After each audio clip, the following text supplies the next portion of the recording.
The robot, ROSM 7143, or ROS, was designed to be a helper bot to complete tasks for her users.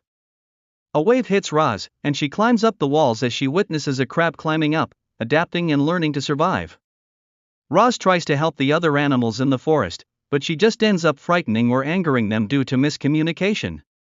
ROS then programs herself to learn the animals' language, taking a couple of days until they fully understand each other. The animals refer to her as the thing or the monster. They try to wreck her but end up running away when they see she can fix herself up after getting knocked over.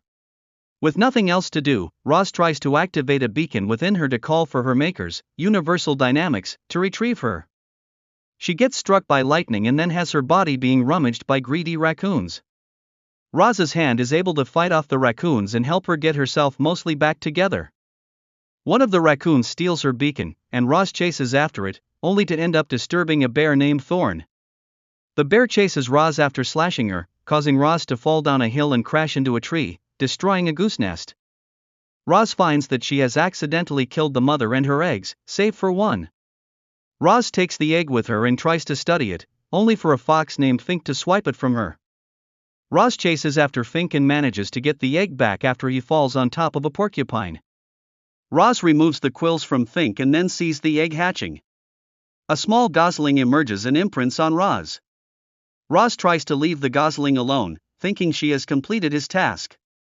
The gosling continues to follow ROS, even as she tries to reactivate her beacon, but he ends up breaking it. ROS then encounters a possum named Pinktail and her 7 children. After realizing ROS is harmless, Pinktail explains that the gosling sees ROS as his mother.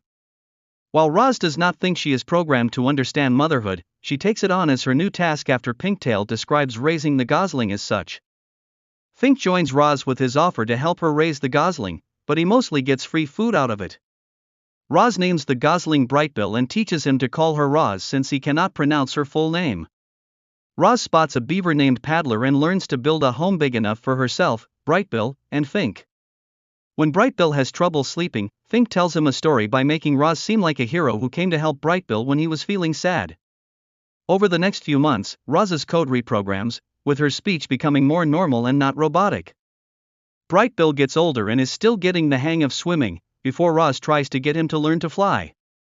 The other geese look down on Brightbill since he behaves like ROS and is a runt compared to the others. They also break the truth to him that ROS was responsible for the death of his mother and unhatched siblings, causing Brightbill to disown ROS as his mother.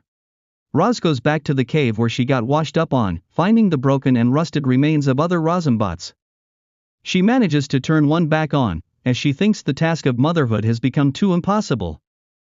The other bot finds out that ROS has reprogrammed herself, then gives her its beacon to call for Universal Dynamics to retrieve her. ROS prepares to leave, but after a talk with Fink, she decides to finish helping Brightbill learn to fly. She enlists in an older goose named Thunderbolt to help. ROS and Brightbill start to make progress, but ROS is spotted by an observing goose named Longneck, who leads the flock for the migration. He says that it is impressive how ROS is teaching Brightbill, as well as noting that the young goose is more unique than the other geese, but also warns her that they leave in a week and that he needs to work on his endurance. Eventually, the day of the migration arrives. Brightbill successfully joins the other birds in the sky, but ROS becomes emotional at having to say goodbye, so she runs to higher ground to catch Brightbill again. Longneck sees this and has them fly close enough for ROS to see them one last time. ROS then goes to turn on her beacon, with the signal reaching the Universal Dynamics HQ, but she ends up turning it off and returning to her forest house. The flock gets caught in a bad storm during their migration, so they end up seeking shelter at the HQ in their greenhouse. While trying to remain undetected, Brightbill is spotted by other ROSmbots, who all activate and see the birds as an infestation, before trying to eliminate them. Longneck notes that Brightbill being used to ROS makes him essential in knowing how to deal with the bots. Other armed bots start showing up to fire laser blasts at the flock. Brightbill guides them toward an exit, and Longneck fatally takes a shot to protect the flock. ROS reawakens in the house and finds that Fink was sleeping next to her since the snowstorm and cold temperatures have made it difficult for the other animals to survive. ROS ventures out into the cold with Fink to retrieve all the animals in the forest, even Thorn.